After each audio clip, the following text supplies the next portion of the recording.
அந்த ஆட்டோ ஷோவில் பங்கு பெற்ற மற்ற கார்களை விட நித்யா நின்று கொண்டிருந்த காரும் அவளும் தான் அன்று பேசும் பொருளாக இருந்தார்கள். கிட்டத்தட்ட 2 மணி நேரத்திற்கு மேலாக ஹை ஹீல்ஸ் அணிந்து கொண்டு ஷோகேஸ் பொம்மை போல அப்படியே நின்று கொண்டிருந்ததால் அவளால் தொடர்ந்து நிற்க முடியவில்லை. அவளுக்கு பயங்கரமாக கால் வலிக்க தொடங்கியது. அத்துடன் கால்கள் மறுத்து போக ஆரம்பித்தது. தூரத்தில் இருந்த ரோஹித் அவளை வைத்த கண் வாங்காமல் பார்த்து கொண்டிருந்தார். ராகவ் டிசைன் செய்த கார்களை காட்சிப்படுத்தும் கார் ஷோவுக்கு பிரகாஷும் வந்திருந்தார். மேக்கப் போட்டிருந்ததால் நித்யாவை மற்றவர்களுக்கு வேண்டுமானாலும் அடையாளம் தெரியாமல் இருக்கலாம். ஆனால் பிரகாஷுக்கு பார்த்த முதல் பார்வையிலேயே அது நித்யாதான் என்று புரிந்துவிட்டது. நித்யாவின் மீது தொடர்ந்து பிளாஷ் லைட்டுகள் மின்னத் தொடங்கியது. அது அவளுடைய கூச்சத்தை இன்னும் அதிகப்படுத்தியது. எப்போது இங்கிருந்து தப்பித்து செல்லலாம் என்பது போல அவள் பல்லை கடித்துக் கொண்டு அங்கு நின்று கொண்டிருந்தாள். கீழே இருந்த பிசினஸ் மேன்கள் கொஞ்சம் கூட விவஸ்தையே இல்லாமல் மேடையில் இருந்த மாடல்களை அங்குலம் அங்குலமாக ரசித்துக் கொண்டு வக்கிரமாக கமெண்ட் செய்து கொண்டிருந்தார்கள். அதிலும் குறிப்பாக நித்யாவை பற்றித்தான் அங்கிருந்தவர்கள் அதிகமாக பேசினார்கள். இதையெல்லாம் பார்த்து கொண்டிருந்த பிரகாஷின் முகம் போன போக்கை பார்க்க சகிக்கவில்லை. நீங்க எல்லாம் புதுசா அறிமுகமாக இருக்கிற காரை பார்க்க வந்தீங்களா, இல்ல மாடல்களை பார்க்க வந்தீங்களா? இதெல்லாம் வெறும் மேக்கப் தான். எனக்கு என்னவோ அந்த பொண்ணு அழகாவே இல்லைன்னு தான் தோணுது என்று கூறிய பிரகாஷ் உள்ளுக்குள் கொதித்துக் கொண்டிருந்தாலும் வெளியில் சிரித்துக் கொண்டிருந்தார். ஒருவேளை அந்த பொண்ணுக்கு ஏற்கனவே கல்யாணம் ஆக இருந்தா என்ன பண்றது என்று பிரகாஷ் பல்லை கடித்துக் கொண்டு கூறினான். இருக்கட்டும், அவ புருஷனை டிவோர்ஸ் பண்ண சொல்லிட்டு அவளை நான் என் கூட கூட்டிட்டு போயிடுவேன். இதையெல்லாம் கேட்ட பிரகாஷால் அதை தாங்கிக் கொள்ளவே முடியவில்லை. ஹாஸ்பிட்டல்ல நான் பணம் கொடுக்கறேன்னு சொல்லும் போது வேண்டான்னு சொல்லிட்டு இங்க வந்து இப்படி பப்ளிக் முன்னாடி உடம்ப காட்டிட்டு நிக்கிறியே, உனக்கு வெக்கமா இல்லையா என்று நித்யாவை பற்றி நினைத்து கொண்டவன் கோபத்தை கட்டுப்படுத்திக் கொள்ள முடியாமல் வெளியில் சென்று சிகரெட் பிடிக்க தொடங்கினான். ஹை ஹீல்ஸ் அணிந்து பழக்கம் இல்லாத நித்யா கிட்டத்தட்ட 2 மணி நேரமாக கால்வலியை பொறுத்து கொண்டு நின்று கொண்டிருந்தாள்.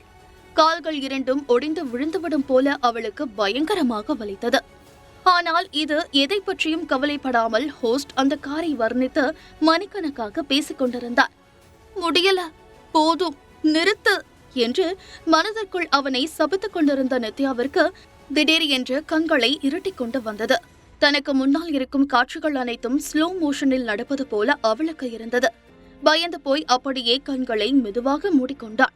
ஒரு கட்டத்தில் நிற்க முடியாமல் தடுமாறியவள் அப்படியே சரிந்து கீழே விழப்போனாள். நல்ல வேளை, அவளை யாரோ தாங்கி பிடித்துக் கொண்டார்கள். உடனே நித்யா கண்களை மெதுவாக திறந்து பார்த்தாள். பிளாஷ் லைட் வெளிச்சத்தில் அந்த முகத்தை அவளால் தெளிவாக பார்க்க முடியவில்லை. ஆனால் அந்த அருகாமையும் அணைப்பும் அது யார் என்று அவளுக்கு சொல்லாமல் சொல்லிவிட்டது. மாஸ்க் மேன், நீங்களா என்று அவள் முணுமுணுத்தாள். ஆமா, நான் தான், பயப்படாத பேபி கேர்ள் என்று அவன் கூறியவுடன் அவள் கண்களிலிருந்து கண்ணீர் வழிய தொடங்கியது. தன்னுடைய முழு பலத்தையும் பிரயோகித்து அவனுடைய தோள்களை இறுக்கமாக பிடித்துக் கொண்டவள், மாஸ்க் மேன், என் கால் ரொம்ப வலிக்குது என்று அழுது கொண்டு கூறினாள். உடனே கீழே குனிந்து நித்யாவின் கால்களில் இருந்த ஹீல்ஸை கழட்டி தூர எறிந்தவன் தான் அணிந்திருந்த கோட்டை எடுத்து அவள் மீது போர்த்துவிட்டு அவளை அப்படியே பூமாலை போல அலுங்காமல் குலுங்காமல் தூக்கிக் கொண்டு அந்த ஹாலில் இருந்து வெளியேறும் போது, நான் இப்ப மாஸ்க் போடல, அதனால நீ கண்ணை மூடிக்கோ என்று கூறினான். உடனே நித்யாவும் தன்னுடைய கண்களை இறுக்கமாக மூடிக்கொண்டாள். அடுத்த சில நிமிடங்களில் அவள் ஒரு காரில் உட்கார வைக்கப்பட்டாள். அப்போது நித்யா கண்களை திறக்காமலேயே, மாஸ்க் மேன், இன்னைக்கு நீங்க மாஸ்க் போட மறந்துட்டீங்களா என்று கேட்டாள். ஏன், என் முகத்தை பார்க்கணும்னு ஆசைப்படுறியா என்று அவன் சிரித்துக்கொண்டே கேட்கவும் உடனே கண்களை திறந்து அவனுடைய முகத்தை பார்க்க வேண்டும் என்று அவள் துடித்தாள். நான் பார்க்கறதுனால உங்களோட பிளான்ல ஏதாவது ப்ராப்ளம் ஆகுமா என்று அவள் கேட்கவும், ஆமா, ஆனா நீ பார்க்கணும்னு ரொம்ப ஆசைப்பட்டா என்று அவன் சொல்லிக் கொண்டிருக்கும் போதே, இல்ல வேணாம், என்னைக்கு நீங்களே முழு மனசோட உங்க மாஸ்க கட்டணும்னு நினைக்கிறீங்களோ அன்னைக்கு வரைக்கும் நான் உங்களுக்காக வெயிட் பண்றேன் என்று நித்யா கூறினாள். நித்யா கூறியதை கேட்டவுடன் அவனுடைய உதடுகளில் ஒரு கசப்பான புன்னகை தோன்றியது. என்னுடைய பெர்ஃபார்மன்ஸ் எப்படி இருந்துச்சு? நான் இங்க ஒரு மாடலா ஸ்டேஜ் ஏறணும்னு வரல, மேக்கப் ஆர்டிஸ்டா தான் வந்தேன். ஆனா சிச்சுவேஷன் என்று அவள் சொல்லிக் கொண்டிருக்கும் போதே குறுக்கிட்ட மாஸ்க் மேன், இன்னைக்கு நீ ரொம்ப நல்லா பெர்ஃபார்ம் பண்ணின என்று கூறிவிட்டு அவளை மீண்டும் தன்னுடைய 2 கைகளாலும் தூக்கி பின் சீட்டில் படுக்க வைத்தான்.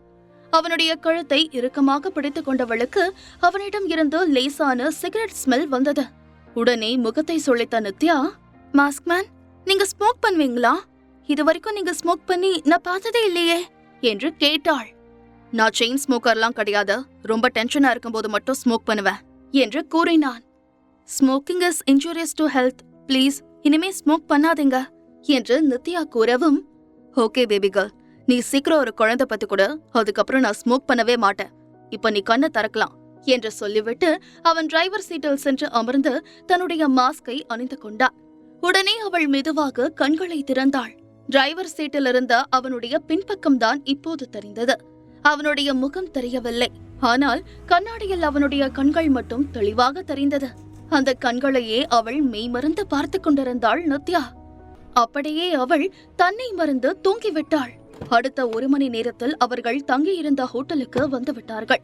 நித்யாவை தூக்கிக் கொண்டு அவர்கள் தங்கியிருந்த அறைக்கு வந்தான். அப்பொழுதுதான் தன்னுடைய ஹேண்ட்பேக், ரூம் கீ ஆகிய அனைத்தையும் அங்கேயே விட்டுவிட்டு வந்தது நித்யாவிற்கு ஞாபகம் வந்தது. அச்சச்சோ, ரூம் கீ என்னோட ஹேண்ட்பேக்ல இருக்கு என்று அவள் கவலையுடன் கூறவும், டோன்ட் வரி பேபி கேர்ள், உன்னுடைய திங்ஸ் எல்லாத்தையும் எடுத்துட்டு வர்றதுக்கு நான் ஆள் அனுப்பிட்டேன் என்று அவன் கூறினான். என்னை கீழே இறக்கி விடுங்க, நான் கொஞ்ச நேரம் சாஞ்சுக்கிட்டு அப்படியே நின்னுட்டு இருக்கேன், நீங்க சாவியை எடுத்து கதவை தரங்க என்று நித்யா வெட்கத்துடன் கூறினாள். சொல்லு பேபி கேர்ள், மிஸ்டர் ராகவ் உன்னை லவ் பண்றாரா என்று கேட்டான். இந்த கேள்வி அவளை ஆச்சரியத்தில் ஆழ்த்தியது. இல்ல மாஸ்க்மேன், அப்படியெல்லாம் எதுவும் இருக்காது, நான் இது வரைக்கும் 3 தடவை தான் அவரை மீட் பண்ணிருக்கேன், உங்களுக்கு ஏன் அப்படி தோணுது என்று கேட்டாள். எனக்கு காரணம் சொல்ல தெரியல, ஆனா நீ எனக்கு சொந்தமானவ, எனக்கு மட்டுமே சொந்தமானவ, உன்னை மத்தவங்க வேற கோணத்துல பாக்குறத என்னால ஏத்துக்கவே முடியாது என்று அவன் உறுதியான குரலில் கூறவும், ஏன் உங்களுக்கு ஜெலஸா இருக்கா என்று நித்யா சிரித்துக்கொண்டே கேட்டாள்.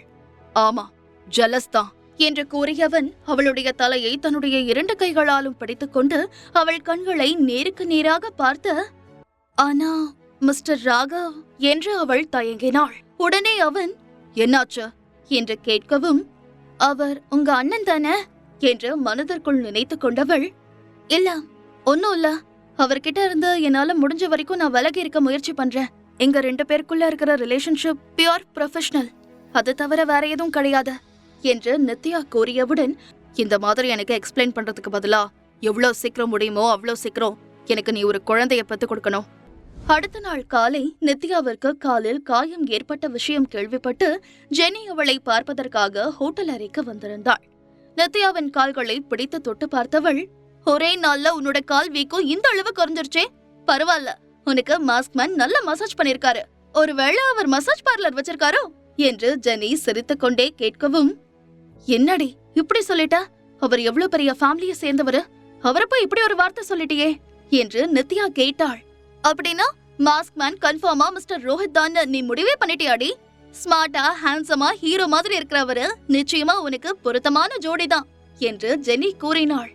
போதுண்டி, ஒரு நாளைக்கு ஒரு தடவையாவது நான் அழகா இருக்கேன்னு சொல்லலன்னா உனக்கு தூக்கமே வராதாடி என்று நித்யா கேட்டாள். நான் மட்டும் இல்ல, ஆம்பளையா இருந்தா என்று ஜெனி மீண்டும் ஆரம்பிக்கவும், போதும் போதும் நிறுத்த என்று நித்யா தன்னுடைய காதை பொத்திக் கொண்டாள்.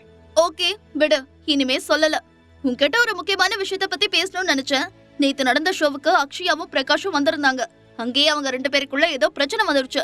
அக்ஷயாவை பிடிச்ச பிரகாஷ் கண்ணா பின்னான்னு எல்லார் முன்னாடியும் திட்டான். அது மட்டும் இல்ல, பிரகாஷ் ஸ்டேஜுக்கு பின்னாடி போய் அங்க இருந்த ஒரு மாடல் கிட்ட பேசி அவளை எப்படியோ கரெக்ட் பண்ணி அக்ஷயாவை அம்போன்னு விட்டுட்டு அந்த பொண்ணை கூட்டிட்டு போயிட்டான் என்று கூறிய ஜெனி நடந்த விஷயத்தை அப்படியே லைவாக ரிலீஸ் செய்து நடித்து காட்டியதை பார்த்த நித்யா விழுந்து விழுந்து சிரித்தாள். இந்த அக்ஷயா இந்த பிரகாஷ நம்பி அவன் பின்னாடி ஏன் போகணும்னு தான் விதியை நினைச்சு நொந்து போயிருப்பான்னு நினைக்கிறேன். ஏன்னா அந்த மாடல் உன்னோட தங்கச்சி, அதான் அந்த சூனியக்காரி அக்ஷயாவை விட ரொம்ப அழகா இருப்பா. இனிமே அக்ஷயாவோட கதி அதோ கதிதான் என்று ஜெனி கூறினாள்.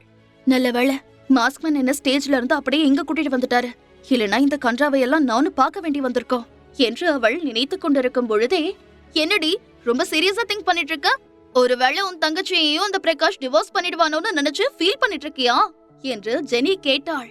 அப்படியெல்லாம் எதுவும் இல்லடி, இனிமே எனக்கும் அந்த குடும்பத்துக்கும் எந்த சம்பந்தமும் கிடையாது. அதை விட அங்கிள் எப்படி இருக்காரு, லேண்ட் வாங்கினதுல அவருக்கு சந்தோஷமா என்று நித்யா கேட்டாள். எங்க அப்பா தானே ரொம்ப ரொம்ப சந்தோஷமா இருக்காரு, கிட்டத்தட்ட பாதி விலையில அவருக்கு அந்த லேண்ட் கிடைச்சிருக்கு. இதுக்கெல்லாம் காரணம் மாஸ்க்மேன் மிஸ்டர் ரோஹித் தான். ஒருவேளை மிஸ்டர் ரோஹத்துக்கு என் மேல இருக்கிற இன்ட்ரெஸ்ட்ல தான் இவ்ளோ கம்மி விலைக்கு எங்க அப்பாவுக்கு லேண்ட் கொடுத்திருக்காரான்னு நினைச்சுக்கிட்டு எங்க அப்பா அவங்க வீட்டுக்கு சம்பந்தம் பேச போகலாமான்னு என்ன நச்சரிக்க ஆரம்பிச்சிட்டாரு என்று ஜெனி கூறினாள். அப்படியா?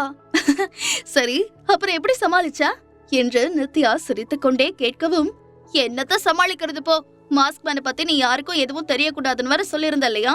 அதனால நான் எங்க அப்பா கிட்ட ரோஹத்தங்கிட்ட அந்த மாதிரி எல்லாம் பழகல, அவரு என்ன தன் கூட பிறந்த தங்கச்சி மாதிரி தான் நினைக்கிறாருன்னு சொல்லி சமாளிச்சு வச்சிருக்கேன் என்று ஜெனி கூறவும், ரொம்ப தேங்க்ஸ் டி என்று நித்யா கூறினாள். உன் தேங்க்ஸ் எல்லாம் எனக்கு வேண்டாம், நீ எனக்கு ஒரு ஹெல்ப் பண்ணணும் என்று ஜெனி தன் முகத்தை சீரியஸாக வைத்துக் கொண்டு கூறினாள். முழு கதையையும் கேட்டு மகிழ பாக்கெட் FM ஆப்பை டவுன்லோட் செய்யுங்கள். லிங்க் டிஸ்கிரிப்ஷனில் கொடுக்கப்பட்டுள்ளது.